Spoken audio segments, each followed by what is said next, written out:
Էլեկտրաէներգիայի սակագնի բարձրացման դեմ երեկ երեկոյան Ազատության հրապարակում անցկացված բազմամարդ բողոքի ցույցից հետո խորհրդարանական ընդդիմադիր ուժերը այս հարցում համագործակցության եզրեր են տեսնում։ Բոլորն էլ անթույլատրելի են համարում սակագնի բարձրացումը, ցույցին էլ ներկայացուցիչներ էին ուղարկել։ Հայ ազգային կոնգրես խմբակցության քարտուղար Արամ Մանուկյանի խոսքով նոր քաղաքական դաշինքի համար անհրաժեշտ բոլոր պայմանները կան։ Շատ լուրջ հարց է, որը վերաբերում է Հայաստանի յուրաքանչյուր քաղաքացու, Հայաստանի փոքր միջին բիզնեսին, Հայաստանի մեծ բիզնեսին։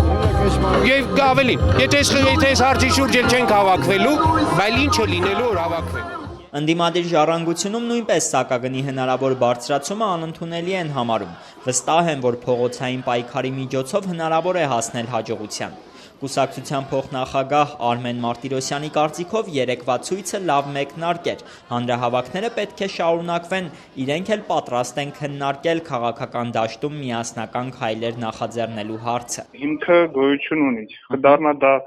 խորը համագործակցություն նորից այս հարցի շուրջ։ Կարծում եմ ժամանակից առաջ չարժե ընկնել,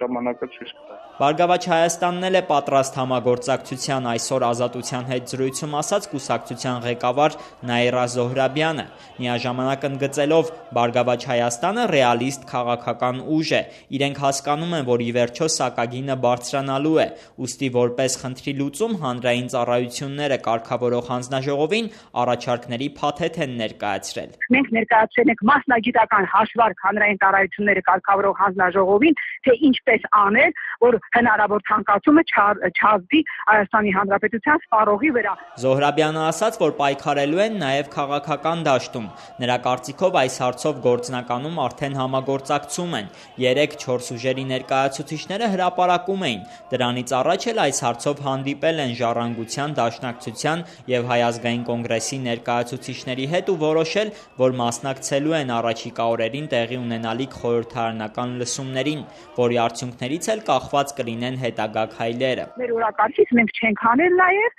միասնական 4 քաղաքական 5 այդ նաև օրինակ երկիրն է պատրաստակամություն հայտնել միանալու միասնական ստորագրահավաքով ժամանակավոր հանձնաժողով ստեղծելու տարբերակ, եթե տեսնենք, որ խորհրդարանական լսումները, որը կարծում եմ կհրավիրվի եկող շաբաթ, բոլորի արդյունք չեն տալի։ Հայ-հեղափոխական դաշնակցությունում էլ կարևորում են խորհրդարանական լսումները։ Պատգամավոր Արծվիկ Մինասյանը ասաց, որ դրանց ժամանակ պահանջելու են նաև ստուգումներ անցկացնել Հայաստանի էլեկտրական ցանցերում։ Պատրաստ են համագործակցել ընդդիմադիր ուժերի հետ սակագնի բարձրացումը կանխելու հարցում, բայց կարծում են պետք է հստակ ծրագիր լինի։ Սակագնի բարձրացման դեմ պայքարող ակտիվիստները քաղաքական ուժերի ներկայացուցիչների մասնակցությունը երեկվա ցույցին ողջունում են, բայց շեշտում, որ իրենցը քաղաքացիական շարժում է։ Բոլորը կարող են մասնակցել պայքարին, բայց որպես քաղաքացիներ։ Իրենք կարող են իրենց գործ անել ազգային ժողովում, չգիտեմ, իրենց հարթության մեջ եւ թող այնտեղ իրենք իրենց գործ անեն, մենք փողոցում մեր գործը անելու ենք։